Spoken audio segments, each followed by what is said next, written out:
went over the overview of special education for parents. Do you have any questions for me as to your rights as a parent or the process? How long is it going to take to do the evaluation? Yeah, so the window is 45 school days for us to complete the evaluation.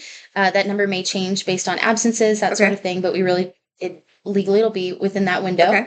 And then here is your notice of procedural safeguards, and this is just more of your rights as a parent, questions you can ask, that sort of thing. Read through it. I know I will have my email and my number on here if you have any questions. This is our notice of proposal to evaluate everything we just talked through today. So our proposal is, whether your child has a disability and the need for special education. So that's what we're testing and what we're going to go through. The present levels of academics, so where your child is at academically, functionally, all of the pieces that we had talked through. So we check all of these, I apologize. And then whether your child needs special education. So there may be something there, but it may not show that it's affecting learning and academic performance and all of that. But we'll dig into all of those pieces. So I'm going to check all of those boxes. Okay. And then whether there's any additional additions or modifications to special education, if we need any related services, occupational therapy, physical therapy, any of that. And then the annual goals that can get your child growing and in the right direction, right?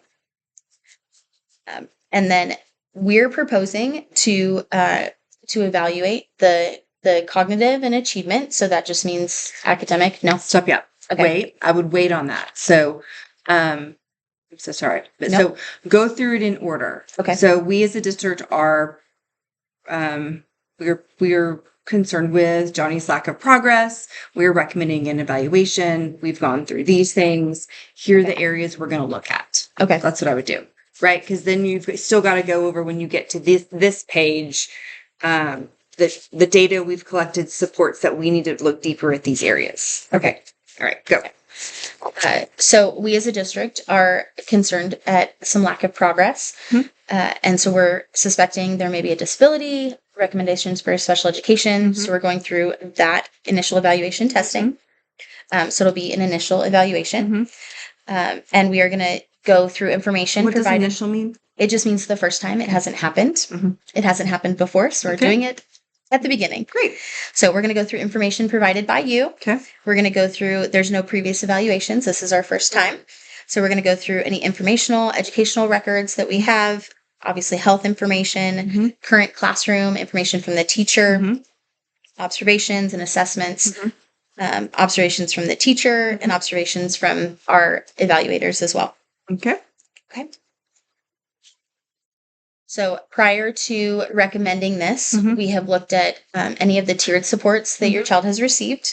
And so we're seeing... What tiered supports? What does that mean? So in class, the teacher provides the tier 1 assessment. So those whole group, the small group, interventions, all of that. And so we're not seeing the progress there that we would like. And so that's how we got here. But that would be a description of some other things we've considered. Okay. And so continuing in general education without seeing if there's any other supports we can provide was an option, but we're not going to do that because we want to make sure that your child receives the supports that they need. And so this is the direction we're headed with your permission. And so we're talking about just the areas of evaluation. We do a whole picture of the child. We try to get as much information as possible. So communication needs. We will have our speech therapist do some language and some articulation. What does articulation mean?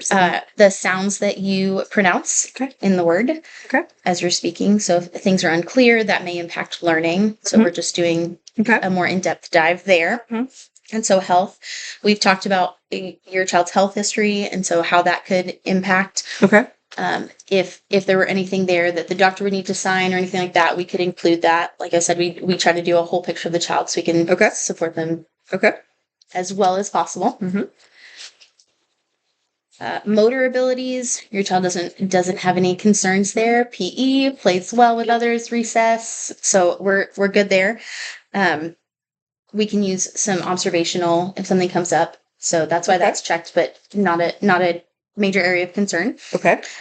Emotional behavioral status, we observe just in our conversations, and if something comes up, I can bring it up to you, but I don't think we have any concerns there. Okay. And sociological, we talk about any of the just why your child may be struggling with learning, what we're seeing, like I said, a whole picture. So that's why we include that. Intellectual and adaptive. This is just, can your child take care of himself at school and at home? We do informal and formal. So we cover that. And what does that look like? So we could be talking to his teacher about how he's doing in school. We do the cognitive testing. So that'll just be a deep dive into the way his brain works and see if that, just the intellectual piece. Okay. And then, does that answer your question? Yeah, Okay, that answers perfect. it. Thank you. And then academic performance, we'll look at informal, so assessments in the classroom, writing samples, that sort of thing. And then we'll do a formal evaluation with the academic as well to show our strengths and weaknesses and that sort of thing. Any questions about that? None. Okay. And then assistive technology, if there's any areas that we have technology that can support learning, that's How do you not, look at that? well, if it's not already used in the classroom, but for example, I know we talked about a little bit of struggling with writing and that sort of thing, there can be speech to text options on the computer. So anything like that includes technology that could benefit learning. Okay. And then we don't have any other, we're gonna keep these records. And then at any point in time, and I don't think I mentioned this, at any point in time, if you change your mind and you don't want to do this, you can always Nope. we're gonna do that. You do that at the consent. It's right here Okay. on the consent form. Okay. So this is one thing, you don't have to read it verbatim. Okay. But it just talks about, you have to let them know that we keep records for 5 years and that only people who have an educational need to know will know that my child's undergoing the evaluation. Okay. Okay. You good? Yes, that makes sense. Yep. And then we didn't have this translated, so we can skip this page. Okay. No translator needed. Okay. Perfect. All right. So we are currently on this campus. We have the date of birth, all the information. Does that look correct to you? It does. Thank you. Awesome. Okay. So this is just a consent for the full and individual evaluation. I know it sounds repetitive. Yeah. Thank you for your patience. So prior to conducting this evaluation for your student, just asking that you indicate yes on these if you're consenting to this. So for the first one, you have received the notice of proposal to evaluate right here that describes the proposed evaluation. And you have been fully informed on the process and everything that we're recommending. So you can check yes. Okay. And then you understand and give your consent for the evaluation for your child. Okay. And then you understand that your consent for this full individual evaluation is voluntary. It can be revoked at any time. However, it's not retroactive. So anything that we've collected at that point, we would still write up and have at that point. Okay. Okay. And then you give your consent for the full and individual evaluation to start immediately, or you can wait 5 days, think through things. Sometimes just some details want to be processed, or we can go ahead and get started now. Okay. Okay. The information provided has been provided in your native language. Let me just check there. Okay. If you'll sign here and date.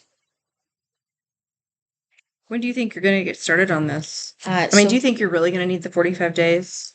I think it all depends. When we get in there, we may need extra tests, that kind of thing. So it's just looking at the whole child. Like I said, we try to give 45 school days. We'd love to get it done sooner. But that's the window just so we can get all the information needed.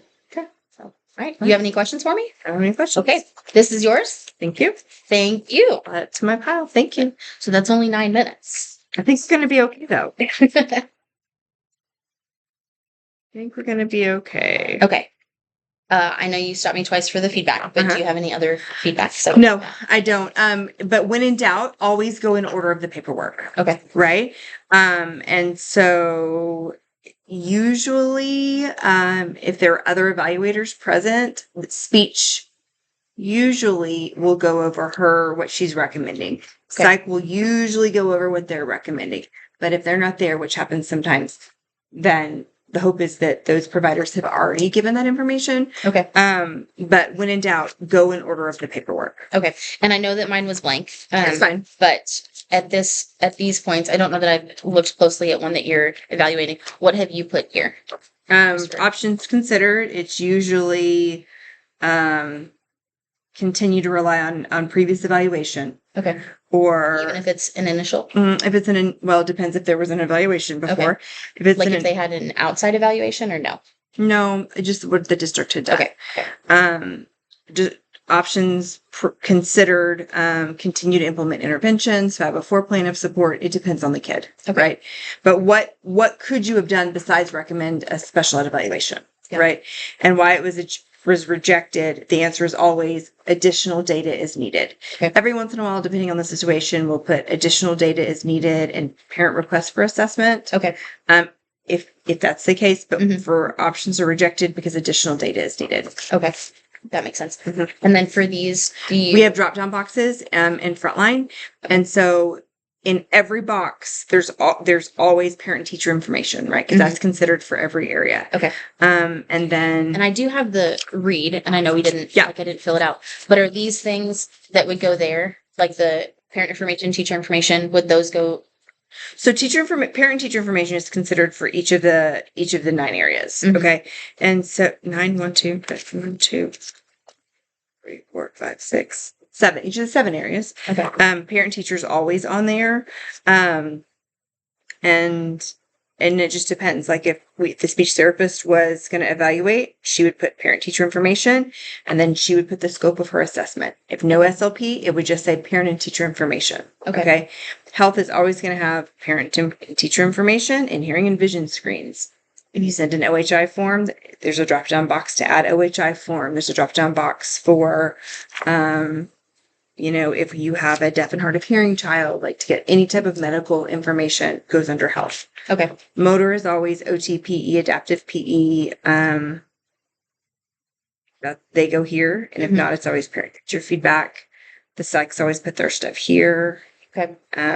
Sociological is always parent teacher, and then information from records. Okay. Right. So every district does it differently. We have drop down boxes that we can pick from depending on the scope. So for these, you would not put the actual test. Like I'm considering doing the Wyatt-Wisc. Nope. I would not put the actual. Nope. Okay. Now, if a parent asks, you can provide them with that data, right? I'm thinking that the WISC could be a great fit for your kiddo because I'm thinking the Wyatt would hold their attention well. That's what I'm planning to administer. Okay. But you don't have to, right? If they want to know what you're giving and why, you can tell them. They have the right to know. But we are not a district that puts that on our notice and consent. Okay. Other districts do. Okay. We do not. Okay. Okay.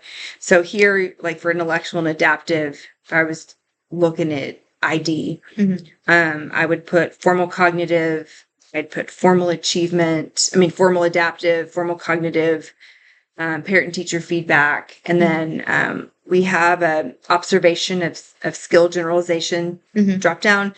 And if we have like a low functioning kiddo, that is often what we put for under intellectual and academic because we do so many more observations to get better data than what a formal IQ test can tell me for a low kid. Okay. Yeah. And the formal adaptive is only if you feel like they may fall by ID.